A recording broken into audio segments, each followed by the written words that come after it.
The first time I heard about the dark web, I was still in high school. The very idea of a secretive network within the internet seemed very inviting for the 13-year-old me. I've always had a knack for computer science, so when I first heard about it, it was only logical for me to seek it out. But that was 10 years ago, and the internet was still very primitive. Resources for self-tutoring were also limited, and therefore, no matter how tempting it was for me to discover the trove of hidden treasures, it took me a while to figure it out. I remember the first time I went online on tour, almost giddy from excitement of exploring the unknown. I navigated the hidden wiki page. With its extensive link catalogue, I visited some online gun and drug stores and called it a day. Exciting, but nothing out of the ordinary. But things got messy the next time I opened Tor.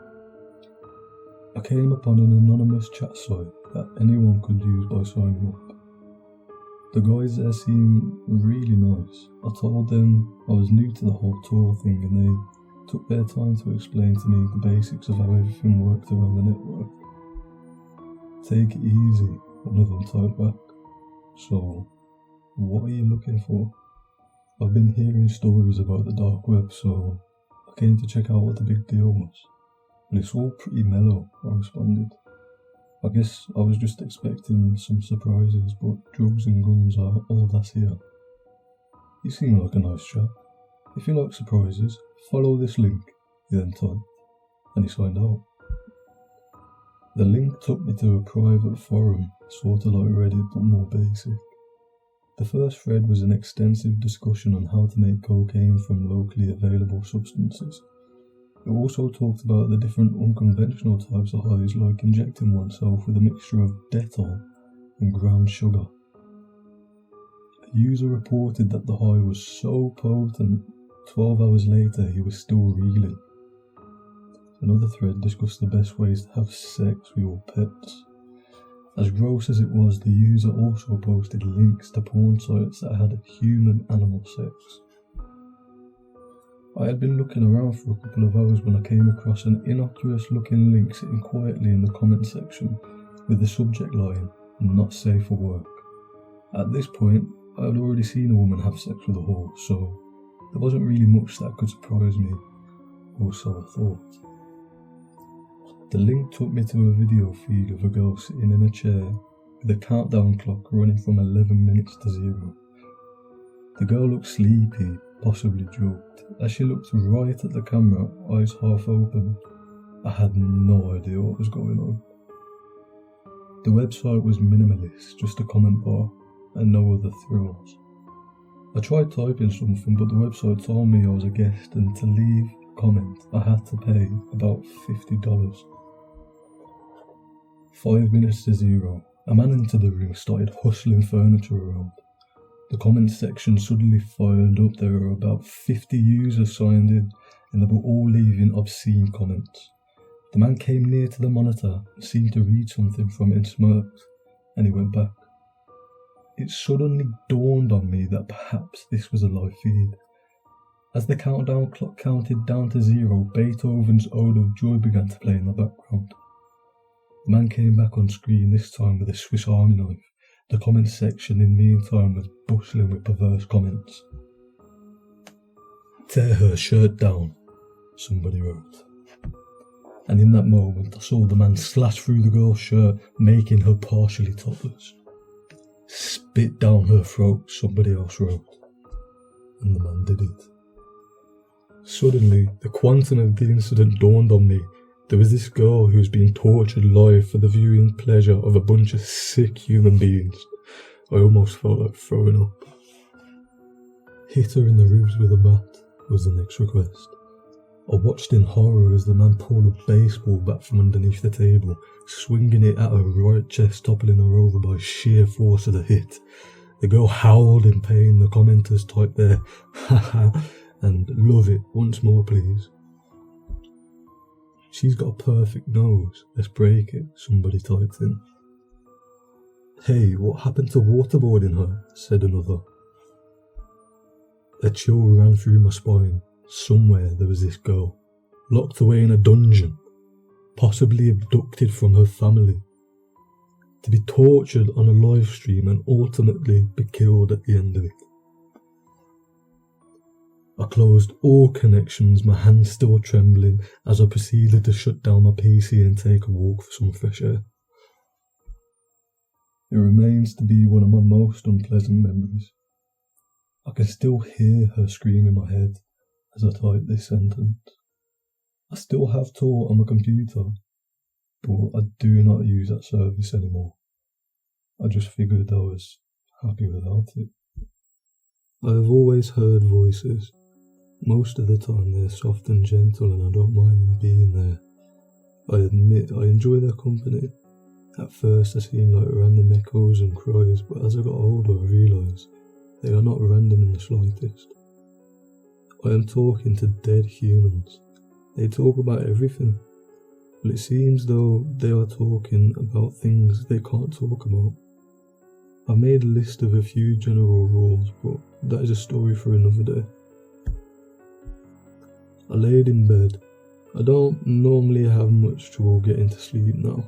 I used to. The voices were just too loud, but now I've gotten used to them, and over time I've convinced them to settle down when I sleep. I can hear them when I'm asleep, just not as distinctly. Tonight was different. When I finally got to sleep, the voices weren't jumbled and random. I heard every word in great detail. They spoke of the sea. I saw myself standing on a beach in a dream. They spoke of mountains. The image changed to a valley landscape, green and lively. Lastly, they spoke of wind. I was high above the cold night clouds, feeling fresh, wet wind on my face. Then they spoke of nothing.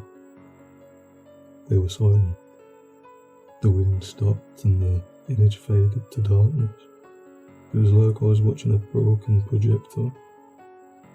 A new image formed from static, a bedroom ceiling. I saw the room from the top down. Am I awake? I reached my phone, nothing moved. It was as if I didn't have arms. Startled, I tried to sit up, nothing moved. I tried to speak, my mouth didn't open, I began to panic. I thought the force holding me down, but there was nothing to fight. My head was spinning, my body seemed to move with it. It felt like my weight was shifting in circles. Wake him up. He should stay still. It will pass. Again they fell silent. My bedroom door opened. Don't look him in the eyes, Joey. He will leave. They never said my name before. Hearing it for the first time made me realise that I in the room became a giant being. As he progressed through the room, he unfolded. His upper body covered most of the ceiling, his arms bent backwards and his elbows dragged along the floor. I closed my eyes and I tried to scream. Silence. The voices were still quiet. As crazy as it sounds, I believe they were hiding from it. I heard a loud animal noise like an elk, but it wasn't in my ears, it was in my head. Keep it out, don't let it in. They were panicking too. It had found them. It had yet to approach me. I opened my eyes. It was observing me as if it looked straight into my soul. I believe it did. In my head I heard a banging, like a door being forced closed while something tried to open it. It was breaking into my head and the people were keeping it out. It had let out another cry, this one much louder. It was wounded. I opened my eyes again and saw it fumbling around the room. It was in complete agony. It made its way out my room. It was free of my head. I snapped back into reality. I reached my phone again, this time successfully. I used it to light up and look around the room. My breath and heartbeat were panicked and irregular. The door was closed. Everything was normal. I asked them in my mind about what just happened. They spoke among themselves, arguing. Finally, the voice of a man spoke out. Your mind is powerful. It is why we are here. They want to infect it. We must protect it, or we have failed our job here. Ask no more. I have said too much. I ask no more. My daughter was having a sleepover for her 13th birthday and had invited about half her classmates. It was roughly about 10:30 PM. The girls had finally settled in the living room and were watching a horror film on a scattered blanket, duvet and pillows. At 22 minutes past 12, I woke up to the most harrowing choir of screams.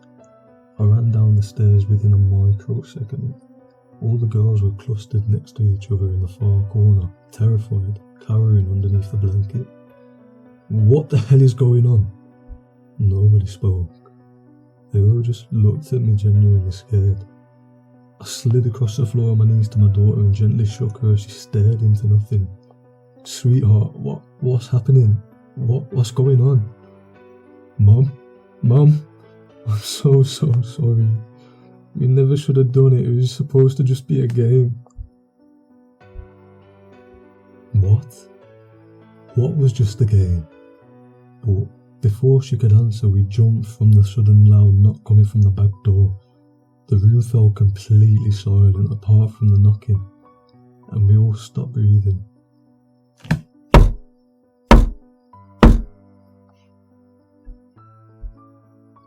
Who is that? I asked the room, confused. No one answered, and I was starting to get very frustrated. Someone had better tell me what this game is you've been playing, or so help me. Every game has rules. The girl in the corner spoke almost purposely slow and quiet, but at least one of them finally answered. Her young and monotone voice added an even creepier feeling to the room that I was not expecting, and a cold shiver spread over me as I listened and absorbed her information. The backdoor game has 6 rules. 1. At precisely midnight, dial 363636 from any phone. 2. Wait on the line for 36 seconds and a clicking sound will start. 3. Hang up the phone and wait for another 36 seconds, after which the phone will ring. 4. Answer the phone and count how many clicks you hear. Once the clicks have stopped, hang up the phone and head to the back door. I swear this kid's voice was getting creepier and scarier the more and more she spoke. My mind skipped over the idea that this could be all a big joke in an attempt to jump or something. But that look in her eyes was something so awful. You could not fake it. 5. Knock on the back door the amount of times you heard the clicks. 6. Wait for him to respond. This is where I have to interject. Whoa. Him? Who's him? And what do you mean respond? He responds by knocking back. I swear the girl smiled. This is when you open the door. You let him in.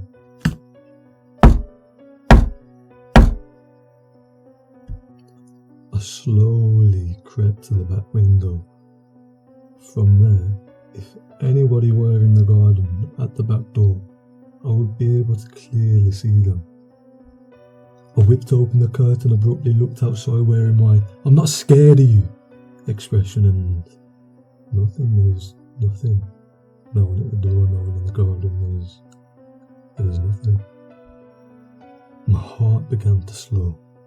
I leaned in closer to the glass to inspect outside better.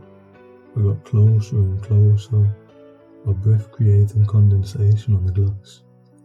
I squinted my eyes almost as if to zoom in on the garden, and then my body flew backwards to the floor with a hard, painful thud. What? Where's this knocking? There's no one out there. Fuck! All the children were now screaming hysterically, but the haunting knock was somehow much louder. One girl started screaming, "Let it in!" I did a backwards crab and scrambled on my hands and heels towards the kids. "Let it in, no, shut up! Shut the fuck up!" I didn't mean to swear at her. We were all terrified, but she wasn't exactly helping. My mind raced back to all the movies I watched and screamed at them for not just running out and leaving the house. I looked at my daughter, all the children standing in the living room. Get them out! I scrambled to my feet and quickly ushered everyone out the front door. While we all stood out in our night gear in the middle of the cul-de-sac street, I called all the girls' parents and demanded they come and pick them up. I also called the police, not thinking ahead of how ridiculously crazy my story will come across to them, but I explained what happened nonetheless. And yeah, they thought it was crazy. It turns out that when they checked in on the other girls, none of them had any recollection of even being at the sleepover. Over the course of the next 5 days, my daughter went blind. She would later tell me that all the other girls slowly went blind too. The doctors put the mystery blindness down as parasites, and the police shrugged off my story and put it down as lack of sleep and stress. I haven't told anyone else about this, afraid of being called crazy again, I guess. But let me tell you this, I have never yet opened my back door since. I hear a clicking whenever I use a phone. Any phone, it's starting to engrave in my mind. I hear it over and over. Click, click, click, click, click. I receive a handwritten note every day with the same 3 words written in black. Let him in.